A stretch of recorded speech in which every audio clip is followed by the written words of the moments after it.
Rohit Nadhani is the founder of Kubera, an automated software solution for global investment and asset tracking that was built with international life in mind.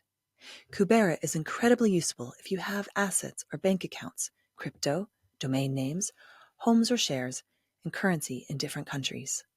While not a budgeting software, it lets you see an entire picture of your worldwide assets and forecast your net worth and keep track of disparate pockets of investments around the world, helping you to make decisions and keep a global perspective to where you are keeping the value you create, no matter where you are in the world.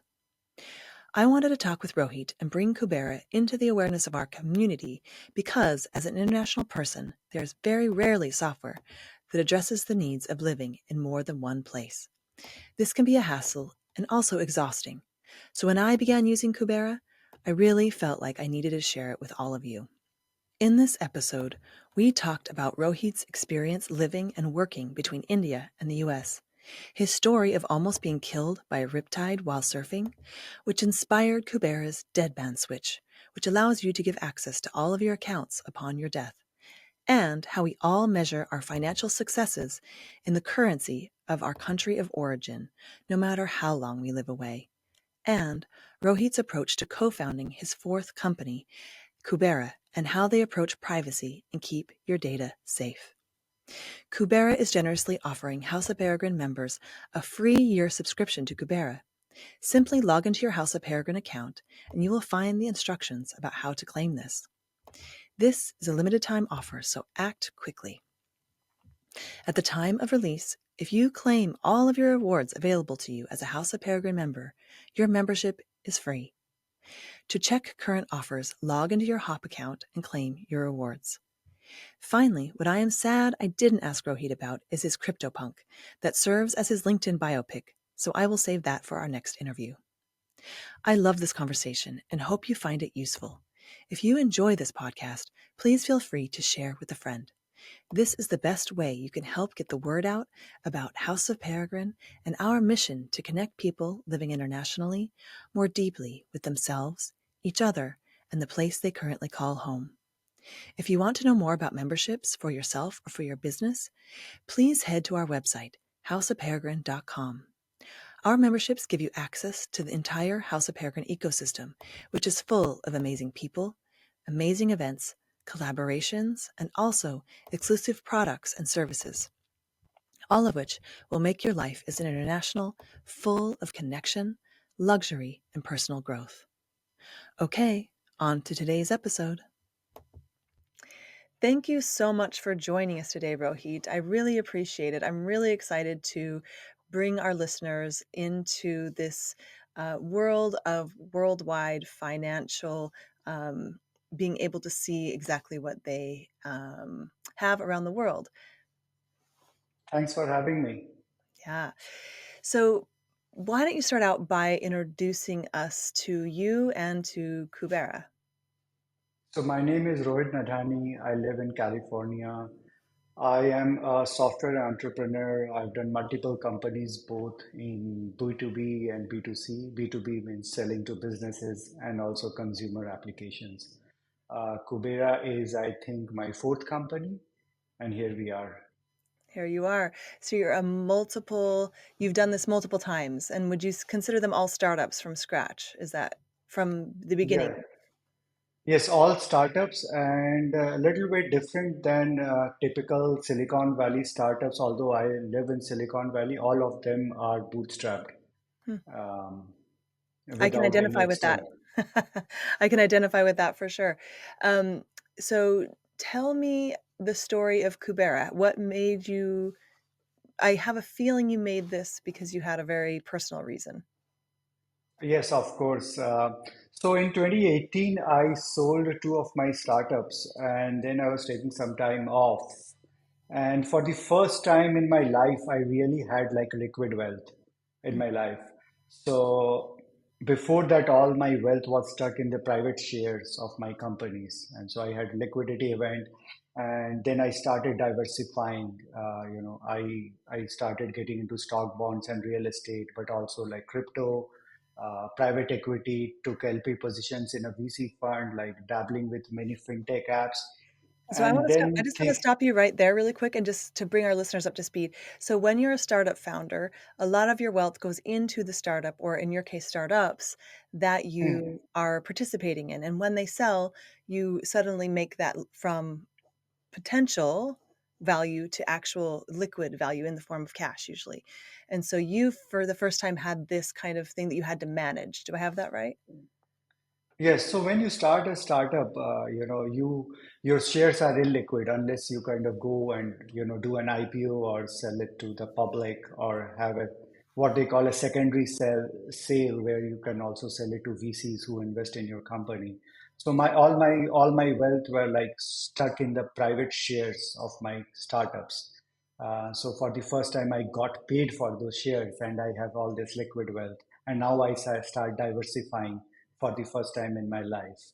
And so, I spread my wealth across many assets, got interested in crypto and fintech and all these things. So, started playing with all these tools there are out there, and slowly started getting stressed out.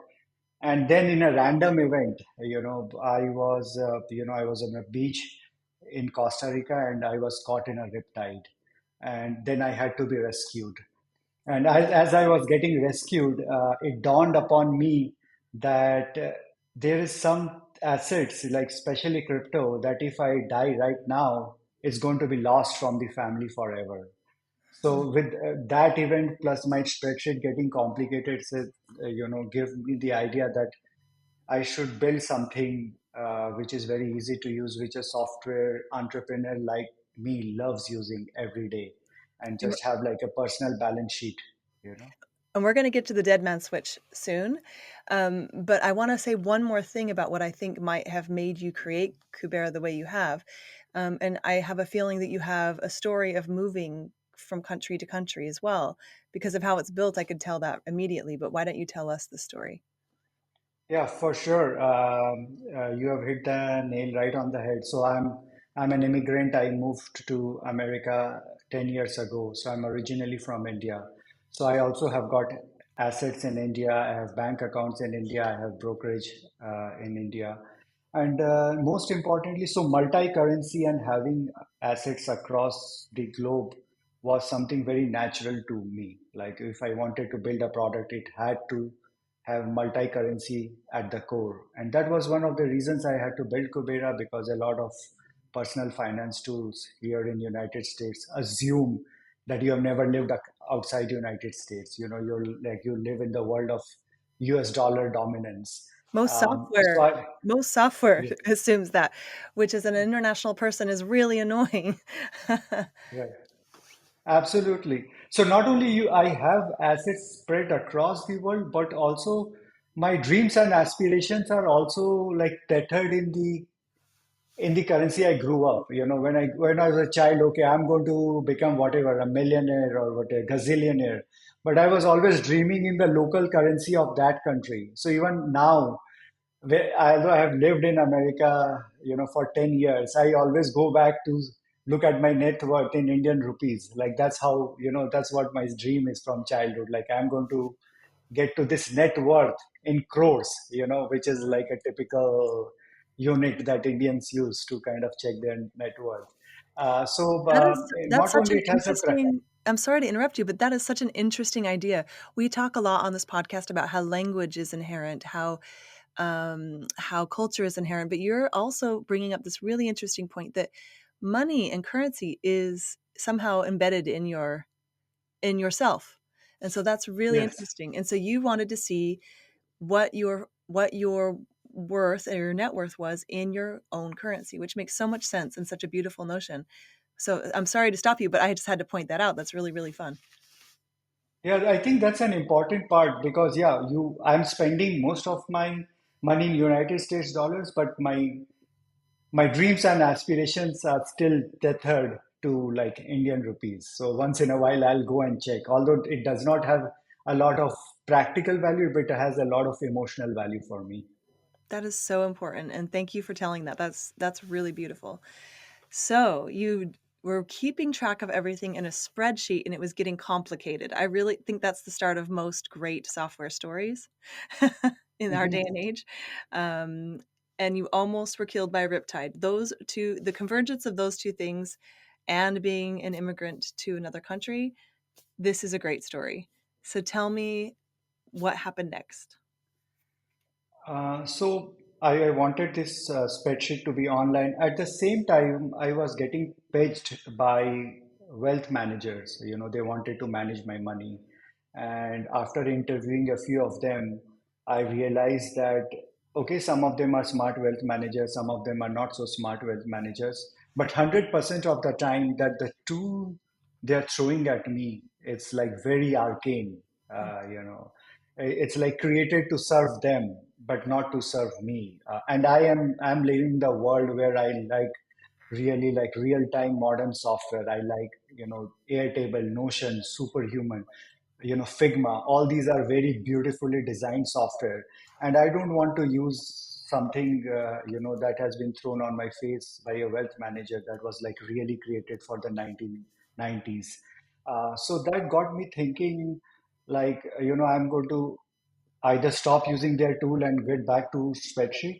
Uh, and so what's the point? And that got me thinking, no, I have to really start this company. And I looked around, there were some tools, you know, which were available like Personal Capital and Mint. But they were primarily designed for people at a phase of life where they obsess about budgets and expense management and things like that. Fortunately, I was at a point in time where I need a peripheral view of my budgets and expenses, but I just need to manage my assets. Like if I manage my assets, the expenses will take care of it. Yeah. So I thought like, let me focus building a tool that manages assets, and everything else is, you know, like a live personal balance sheet, and everything else can go from there. Yeah, and that's a really beautiful notion. And for me, at least, I use two different software, but I use Kubera. And when I found your company, I felt so happy because there isn't a lot of awareness in this market around people living between multiple currencies, countries, investment portfolios. So, like, my early career was in investing in real estate and in software companies. And so those two Hmm. things don't go together. And then if you add crypto in there, it really doesn't go together. And so Yeah. when I found what you were doing and that it plugged into so many different kinds of assets, um, just to be able to know where you are in time and space as an international person with your long term goals while you're sorting out your local situation, whatever that may be, I think is really important, even if you aren't just managing your assets. I find it to be such a great forecasting tool. And also just a planning tool because as we know and you know, when you live internationally you are sometimes making big decisions and you really need this kind of tool to be able to see. And I really love the charts you guys give and the forecasting you give. But I think what at the heart of it that I really enjoy is this acknowledgement that you are a worldwide citizen and you are dealing in multiple asset classes and different currencies at the same time. And so I have to say that was what I loved about it. But tell me how it was for you and your partners. I'm assuming you're building it with co-founders or is it just you? I have two co-founders. Oh, nice. And are they also international people? Yes, one of them is based out of Australia and one of them is India.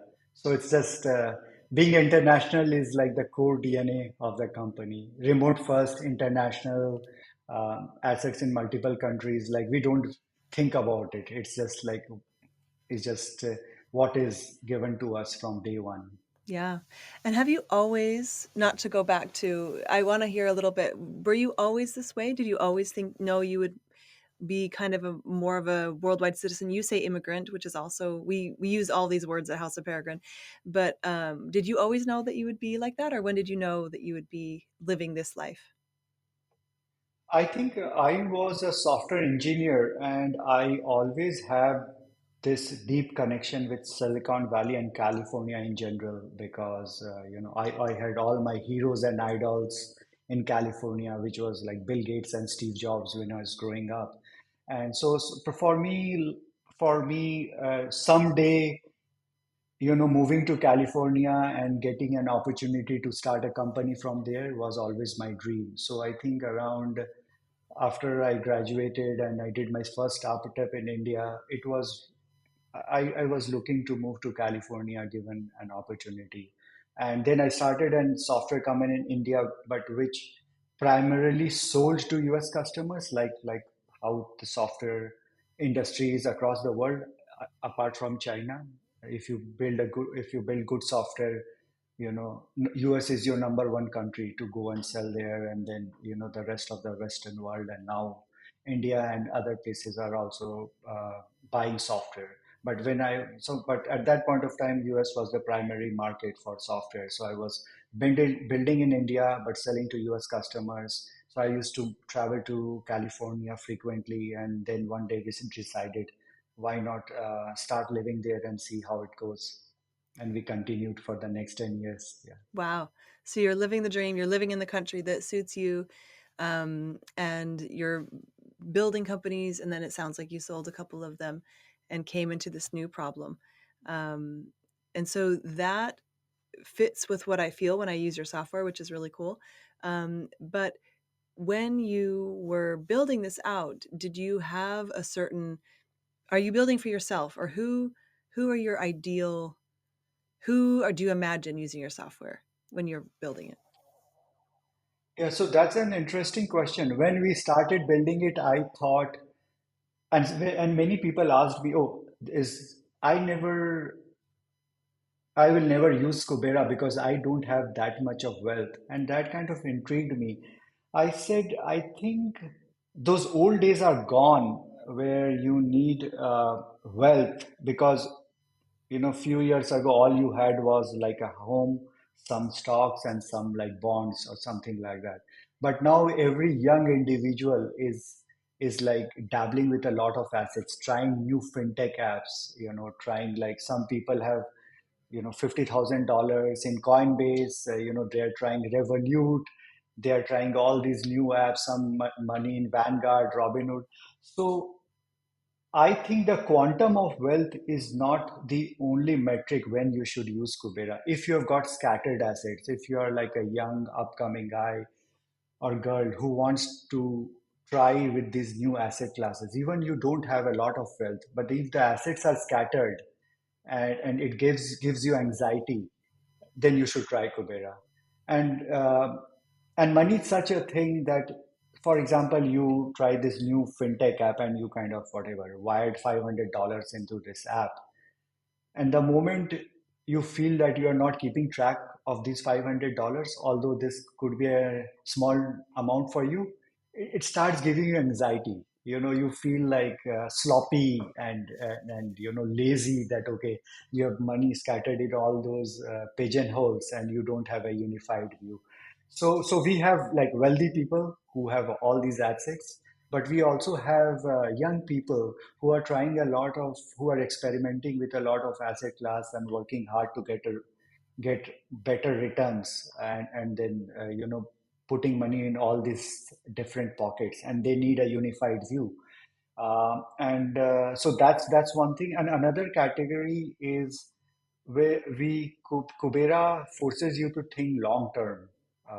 Even if you are an old person, young person, if you are invested in the stock market, and all of us know stock market is so volatile, Kubera prevents you from making knee-jerk reactions. The stock market is down by 5%, and you are like suddenly, you're panicking, and Kubera will tell you no. Over the last 2 years, you have been doing pretty good. Actually, you have been beating S&P 500. So don't get fearful of this 5% drawdown. You are doing okay. And I think a lot of people have told us, and that Kubera has influenced behavioral changes in them. So these are the type of people uh, who find Kubera most useful. Either you have a lot of wealth or you have scattered wealth. Yeah.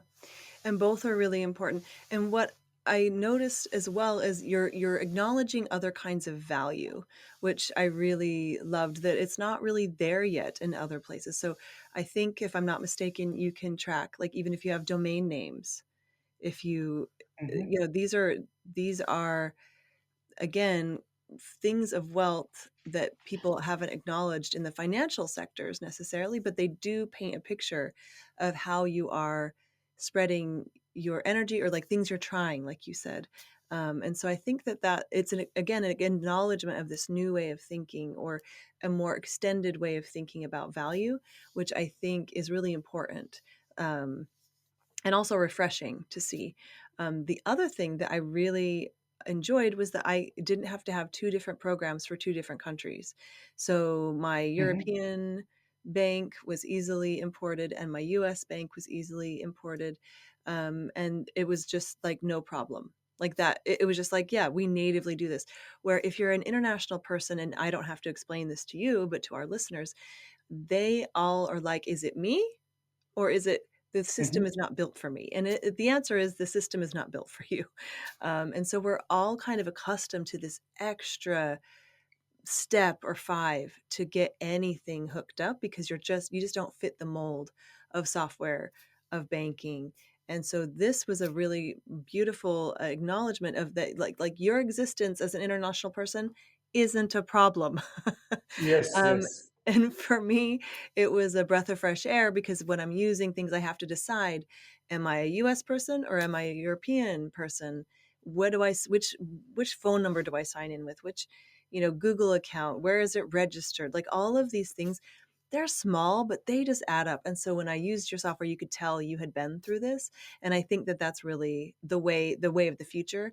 But also, as you said, it helps you to plan, which is something we all need more than anything, because there's not really um, precedence for living this way, and Mhm. doing it in this way. And so, yeah, congratulations, I guess, as that. So that's why I wanted to have you on. So tell me, I want to back up a little bit. So, which part of India are you from? And then, did you plan on staying in the US long term? Tell us your story about that. Yeah, I grew up in Kolkata, which is the eastern part of India, uh, and then I moved to for career and to become a software engineer. I moved to Bangalore, Hmm. which is really the Silicon Valley of India, Oh. and I took up a job there for 5 years, and then I started my first startup in Bangalore, which was enterprise software selling to U.S. customers, and that's how I started traveling to U.S. And that's how I thought, yeah, maybe I should try living there for some time before my kids, uh, grow up or something like that. And we thought, and we had all these luxuries, and everything was set in India, Bangalore. We didn't want to move, but we said, okay, we'll try for, we are going to get, we are going to get uprooted, move away from the family and things like that. We said we are going to try for 1 year. What could be worse? Like, so I kept my apartment. But after landing here, yeah, California is such like a special place, and it's like so welcoming. And I never felt like I was in a foreign land, and it was just like the fact that I am into tech and software made it even more natural for me to continue living here. And then here we are now, 10 years. Maybe I'll go back to India one day when I'm done with tech and software, and all of that. But it's a good place for tech, software. It's a good place for kids to grow up as well. Yeah. Hilariously, that's what we said when we moved to Amsterdam. We'll go for 1 year. What could go wrong? And now it's been 7. So it happens when you do this. Um, Yes. yeah, that's so interesting. And how has being in software, I feel like there's two types, and I know this from my investing days and being part of startups. There's usually the type of people that think more in a worldwide market, and those who think for US. And I think Mhm. that it's it's a huge market. I understand the U.S. is a huge market. One language. You don't have to do any type of translating or regulatory things or anything. But you don't know unless you live away that it's really limiting. And so, have you noticed that as well? And like, I feel like that's a huge advantage for you guys in having that point of view. And in business in general, I think that's a really great point of view. But have you noticed the same, or am I just, No, of course. So I think traditionally people used to focus only in the on US market because the share of US market was higher and it was also easier. You know, you have to deal with one currency, you have to deal with one UI. You for us, I mean, just sidetracking for us if you just wanted to support US, engineering the product would have been much easier. You just sign up to one aggregator that supports US and you are done. Just make sure that you hard code US dollars and just so much easier to engineer. But we said no, that the tides are turning and people are increasingly becoming global citizens. Balaji has this entire thesis of like network states and things like that. Um, so not only it makes more business sense now to kind of have kind of a global product because the rest of the world is growing and in fact growing faster. Maybe still they are not. Maybe US still leads as a single highest country in terms of software sales, but the international like business outside US is growing. So there was business reasons, and since we are building software for ourselves, I mean, why would I build software that I am not happy using it every day? But at the same time, if there were, I mean, is this because at the end of the day, I'm also trying to build a business. So if building for the rest of the world didn't make business sense, I wouldn't have built it. But now it's a software that I love using every day, and it makes business sense. So yeah, the timing was sweet from that point of view. yeah, nice, nice. And so I want to talk about a little bit about the process of using Kubera. Tell us about the dead man switch. We have to talk about it. It's unique and beautiful and a software solution to what many of us have written up legally. So, can you tell us about it? It sounds like there's a good story to begin with. Yeah, so there are two, I would say there are multiple reasons to use Kubera. So one of the primary reasons is that you keep a live balance sheet, so you have your net worth, you are actively tracking it, and and you don't panic when there is volatility. And the second reason why many people use Kubera is a single place for all your assets if something happens to you. And now this is a very tricky situation. Like, why would you need a dead man switch? Like, why can't you just write it on a piece of paper and hand it to someone? The thing with money is it's a little tricky. You don't want to disclose all the information to everyone before the event happens because it can get tricky. Things can get complicated. You don't want to share with your friends, your parents, what exactly do you own. You don't want to be judged. You don't want other people to put you in awkward situation, like things like, you have so much money, why don't you write like a $10,000 loan to me? It will just put you on an awkward situation. And after you have had this conversation, it always goes downwards. Even if you give the loan, it's it's a tricky situation. If you don't give the loan, it's a tricky situation. So money is that thing that at the same time, if something happens to you, you don't want to lose that wealth. You want someone to take care of it. If you're small kids, it has to be transferred. Or if you don't have any kids, someone should like take control of the situation.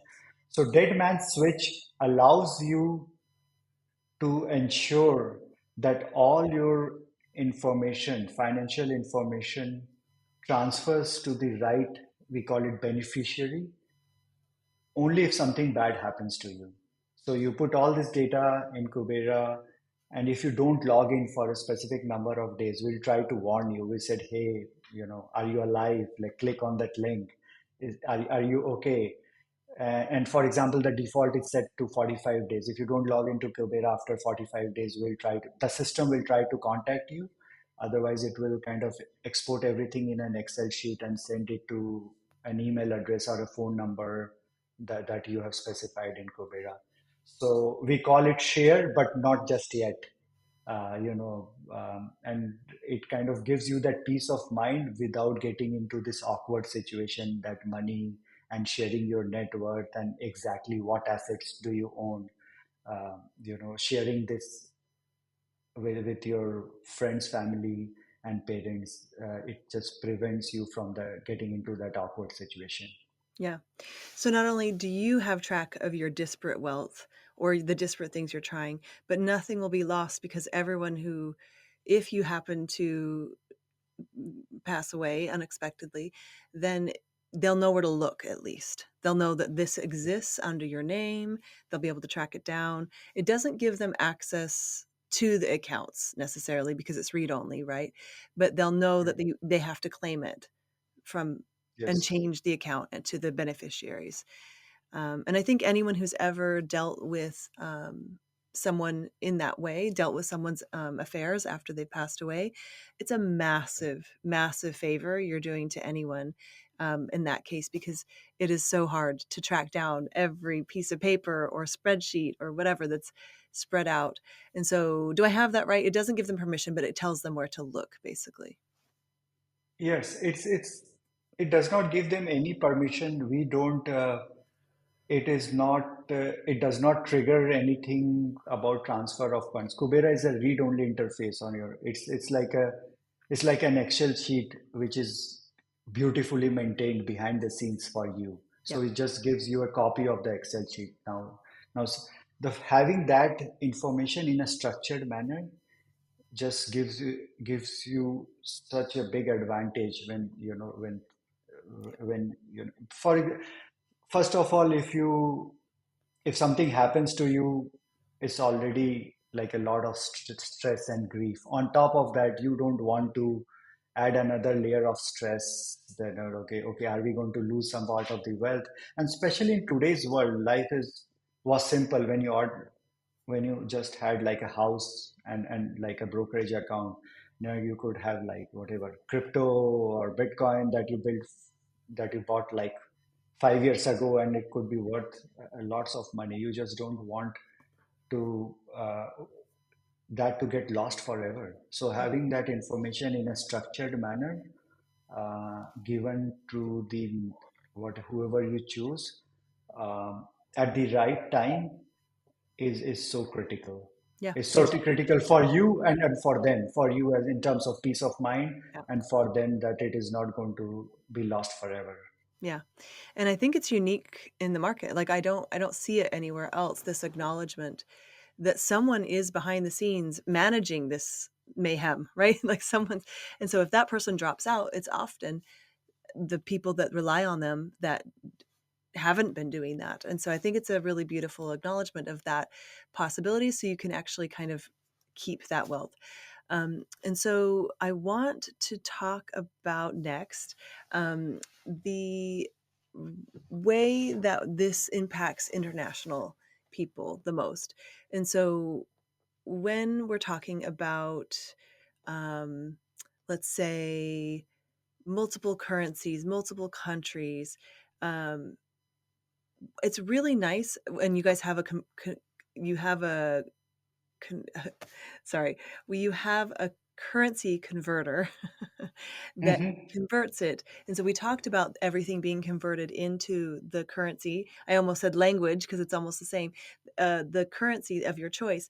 And so that really helps make decisions across like when to like talk about a little bit how you use it in not daily life, but maybe quarterly or yearly to plan or to strategize how you move across countries with your like decisions. Like, do I buy this or do I, yeah, just tell us if you have a story about that where it's helpful. Cause I know it's not a budgeting software, but I do think macro decisions can be made like more efficiently with these tool?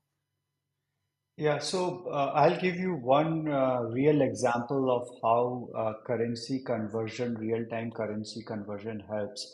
Uh, for example, when I was living in India, US, I think US, I don't remember, US Indian rupees was trading at, like right now it's like 83 rupees per US dollars. At that point of time, it was maybe 45 rupees, Wow. so Indian currency has depreciated by say, I don't know, 100% since the last 15 years or something like that, or last 10 years. So and as I was evaluating my investments, I realized that an investment that I have done in India in INR was showing me very good IRR, which is, internal rate of return, which is the rate of return that you calculate on your investments. Um, and okay, so, and when you think about if that investment in rupees, it was like very attractive. But then I realized that, if I had like wired the same money in United States at that point of time, I would have gotten a better overall return, even though the IRR was not that attractive on paper. Because guess what? The currency has devalued over 100% in the last, like, not 100% is not the right word, whatever. It has not gone to zero, but 44 rupees per US dollars has become 84 rupees per US dollar. So even though the IRR gives a different picture for both these investments. Actually, you would have done much better if you had made that investment in United States dollars at that point in time. So it kind of gives you real returns across currencies, and which can be very misleading, where the inflation is high and currency devaluation is rampant. For example, Turkey, if you've invested something in Turkish lira and it goes up by 1,000%, who cares? Like most of your investment has lost value in terms of USD, or any other like stable currency. So things like that, and it's all natural in Kubera. You don't have to go to a financial advisor. You don't have to be a math wizard to kind of get all this information. It can prevent you from making big investment Big mistakes. mistakes. And you don't actually have to know what IRR is. You can just see it on Yeah, the on the yeah, projections, yeah. and historically what it's done. And I think that's a really good point. Maybe we can talk a little bit about living in one currency and being invested in another, because as you're pointing out, when you're living in one currency, your decisions are much different. You can go with your gut a bit more. You can kind of feel what's going on in the market. But when you're spending in one currency and maybe earning in another, or living between two currencies, you actually kind of have to, well, you don't have to, but it's maybe more wise to look at the hard numbers to make decisions. Mhm. Do I have that correct? Or maybe give us some insight there. Yeah, you should always look at your wealth in multiple currencies if you are exposed to both currencies. Just having that knowledge, because okay, you bought a piece of real estate, and again the real estate price went up, but you have to really understand, like, okay, what you want to how do you want to measure your returns on investments? Do you want to do it in your single base currency, which is US dollar, or you want to do in that other currency? And maybe again, as I told, it might look like a very attractive investment in that currency, but does not help you because you're going to spend all your money in US dollars. So even though that looks like you feel great about yourself, what a good investor I am, like whatever, I bought this property, it has like 3x since the time I bought. But in US dollars, where I have to run my day-to-day lives and I'm spending, paying for rent, insurance, buying house in US dollars, it's not that great of an investment. And once you have that insight, you look at the world very differently, Yeah. and these are the kind of insights that even a financial advisor whom you are paying 1%, 2%, 3% cannot give you, because most financial advisors are not global citizens. Either you're going to find a great financial advisor who's based out of US, or you're going to find a great financial advisor in your case, Yep. in In Europe. Amsterdam, and they are not going to appreciate Yeah, this. sometimes So they only talk. you. Those who are listening cannot see me nodding emphatically. You have to have two advisors. So Yeah. neither of them have the insight that you can gain over your from yourself by having a spreadsheet, and in this case, the projections that you have through Kubera and the information. And so I'm nodding because that is so true, and it's a huge gap. It's a huge gap, and it's a huge it's just extra work, and you actually really do have to be responsible because there's not, like you said, there's very few people who specialize in this type of living. And so I think this helps us become a little bit more empowered and be able to make good decisions. And so everyone's going to go to your website. So tell us a little bit about what I'll see there. So basically, you have plans for individuals, and then you have plans for business. We'll focus on the ones for individuals. And so there's basically you can join. What happens next? I join. I pay for a yearly subscription, and then I start importing my. I go to my bank and I import. Why is this safe? Tell us why this is safe. Okay. So let's start when you go to our website. We'll tell you why is useful to us, and some of that we have discussed in this podcast. And the most important thing is we make sure that you understand what kind of security we are talking about. So we make it very clear upfront that this is read-only data. We don't store your username and passwords. We cannot do anything with your money. We always partner with aggregators who are owned by large companies like MasterCard and Visa, who are bringing this data on our behalf, and they just share a read-only version of the data. So when you are connecting to a bank, for example, using MasterCard, which is one of our aggregator. So MasterCard is, going to the bank, collecting all that information and giving us the numbers, and we just do the number crunching. So first of all, we are very, very careful about security. Make sure that's all read only. We actively discourage you from using Kubera to store your passwords. Kubera is not the right tool to store your password. It's just like a spreadsheet. It's a number crunching tool. Uh, um, Second, the business model is designed in such a way that we don't need to look at your data to make this a really big company or a large company with millions of dollars of revenue. Other businesses who have attempted something similar, their business model is dependent on the fact that they need to know a lot about your data for them to be successful. For example, one of the companies that was popular was Personal Capital. Personal Capital gives away the software for free, but they are really a wealth management business, so the software is kind of a lead generation tool. So once you put everything, whatever it's software or humans, they are looking at your data and they are going to call you, hey, whatever, can I manage your wealth? Kubera has very kind of Apple kind of policy that you just pay a subscription software. We couldn't care less about how much your wealth is, whether you are diversified, not diversified. It's a piece of software that you pay us the subscription that pays for our bills, and then it's privacy. The business model is designed for privacy, and if you don't have a business model and your business model is designed for selling you more investment products, then you have to build something that will analyze your data. There will be humans looking at your data, and they're trying to sell you financial products. So by Don't they say you're the using, product? If you're not paying, you're the product. especially, I mean, it could work well if you're using Facebook.